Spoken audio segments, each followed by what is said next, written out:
1 2 3 quiet silent. ఏం ఆపినావు? నేను ఇటు ఓవర్ యాక్షన్ చేస్తూనే ఉంటా, నువ్వు తీస్తూనే ఉండాలి. తీయే.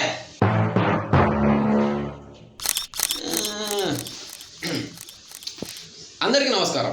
మా పాన్ ఇండియా సినిమాని ఇంత పెద్ద సక్సెస్ చేసినందుకు ప్రేక్షక దేవుళ్ళకి ఈ జన్మలోనే కాదు వచ్చే జన్మలో కూడా మా టీం అంతా రుణపడి ఉంది. ఎక్స్క్యూజ్ మీ సార్, మీరు పాన్ ఇండియా అంటున్నారు, సక్సెస్ అంటున్నారు. అసలు మీ పాన్ ఇండియా సినిమా ఎప్పుడు రిలీజ్ అయింది, ఎక్కడ రిలీజ్ అయింది? సినిమా రిలీజ్ అవ్వాలంటే ముందు తీయాలగా. ఏంది సార్ మీరు మాట్లాడేదే? సినిమా తీయలేదా? తీయాలంటే ముందు రాయాలిగా. రాయలేదా? రాయాలి అంటే రాయాలి అనే ఆలోచన రావాలిగా. సార్ అసలు కథే రాయాలనే తాతే రాకుండా సక్సెస్ మీట్ ఏంటి సార్? కొంతమంది ట్రెండ్ ఫాలో అవుతారు, కొంతమంది ట్రెండ్ సెట్ చేస్తారు. మళ్ళీ మీరు రెండూ చెయ్యం, ఆ ట్రెండే మమ్మల్ని ఫాలో అయింది. సార్ మాట్లాడితే మీరు టీం అంటున్నారు, అసలు మీ పక్కన ఎవరు లేరు కదా సార్? ఇప్పుడు పాయింట్కి వచ్చావు. క్లారిటీగా నండి అన్ని కలిపి చెప్తా. ముందు 1000 crore పోస్టర్ వేస్తాం, తర్వాత సక్సెస్ మీట్ చేస్తాం. ఆ రెస్పాన్స్ని బట్టి అప్పుడు హీరో హీరోయిన్ని సెలెక్ట్ చేస్తాం. ఆ తర్వాత డబ్బింగ్ ఆర్టిస్ట్ని పిలిపించి డబ్బింగ్ చెప్పిస్తాం. ఏమిటండి మీరు మాట్లాడేది? మళ్ళీ షూటింగ్ డబ్బింగ్ అయిపోగానే స్టార్ట్ చేస్తాం. షూటింగా? లేదు, making. Pan India cinema making అని BTS తీసి పండగ ఒక్కొక్కటి వదులుతాం. ఏం మాట్లాడతాడు నువ్వు? ఏం మాట్లాడతాడు నువ్వు? మరి షూటింగ్? ఎందుకన్నా తొందర? ముందు మా మేకింగ్ వీడియోస్ అవనే. అదేంటండి అంత బీపీ వచ్చింది? పోతారేమని భయపడ్డా. రియాక్షన్ చూడాలి. రామచంద్ర వీడు ఓవర్ యాక్షన్ భరించలేకపోతున్నాను రా. మా మేకింగ్ వీడియోస్కి వచ్చే రివ్యూస్ని బట్టి అప్పుడు చుట్టుపక్కల ఉండే సైడ్ క్యారెక్టర్లను సెలెక్ట్ చేస్తాం. మరి షూటింగ్? అప్పుడు షూటింగ్ ముందు మా బిల్డప్ వీడియోలు అయిపోవాలి కదా. అమ్మ బాబాయ్, చాలు, ఎవరన్నా షూటింగ్ మధ్యలో మేకింగ్ చేస్తాలు, మరి మీరేంటి? బుర్రుందా అంటున్నా. షూటింగ్ మధ్యలో మేకింగ్ ఏంటి? మేకింగ్ మధ్యలోనే షూటింగ్ చేయాలా, అప్పుడే కదా బిల్డప్ తెలిసేది.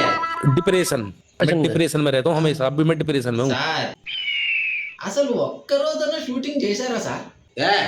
ఎన్నిసార్లు చెప్పాలవా? షూటింగ్ చేయాలంటే కథ రాయాలిగా. అసలు కథ ఎప్పుడు లాస్తావులా నువ్వు? కథ ఎప్పుడు లాస్తావు? కూల్ బడ్డీ. ఇప్పుడు ఎవడన్నా కథ రాస్తాడా? సినిమా రిలీజ్ అయ్యి ఆడియన్స్ రివ్యూ ఇచ్చిన తర్వాత కదా కథ రాసేది. రివ్యూస్ వచ్చాక కథ రాస్తే అప్పుడు థియేటర్కి ఎవడొస్తాడా? ఎల్లా ఎక్స్ట్రా సీన్స్ యాడ్ చేసినట్టు వాళ్ళు ఎగబడి చూస్తారా?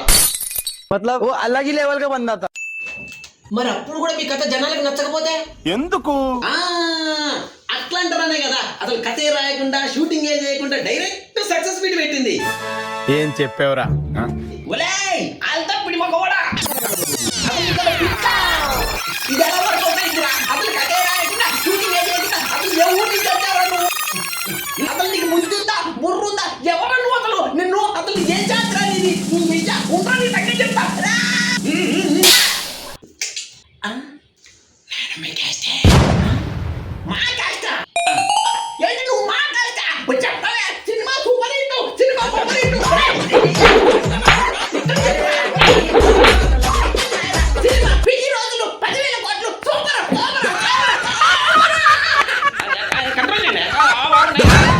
కంట్రోల్.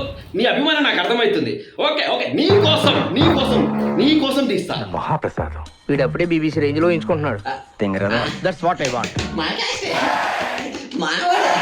ఎందుకు పుడతారో కూడా తెలియదండి మనుషులు. కొంతమంది బేసిక్ సెన్స్ ఉండదు మనుషుల దగ్గర.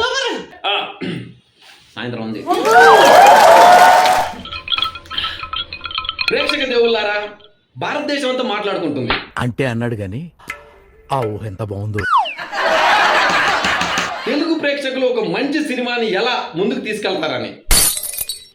లేకపోతే ఏంటండి, అసలు కథే రాయకుండా షూటింగే చేయకుండా అంతెందుకు, అసలు రిలీజే కానీ నా సినిమాకి 1000 కోట్ల కలెక్షన్స్ ఇచ్చి పాన్ ఇండియా సినిమాని చేశారు.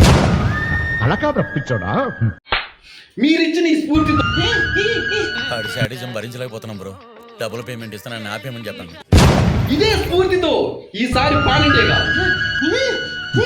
పాన్ వరల్డ్ సినిమా తీసి దాన్ని రిలీజ్ చేయకుండానే 10 మీరు చేస్తారు, నేను తీస్తాను, కలుద్దాం. ఏం ఉత్సాహం అండి, పనికిమాలిన ఉత్సాహం.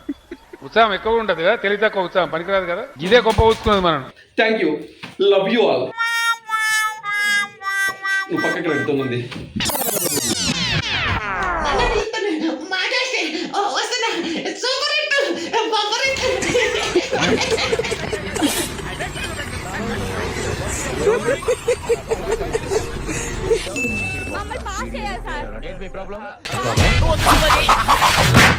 ఈ ఊళ్ళో తెలివితేటలు వాడు.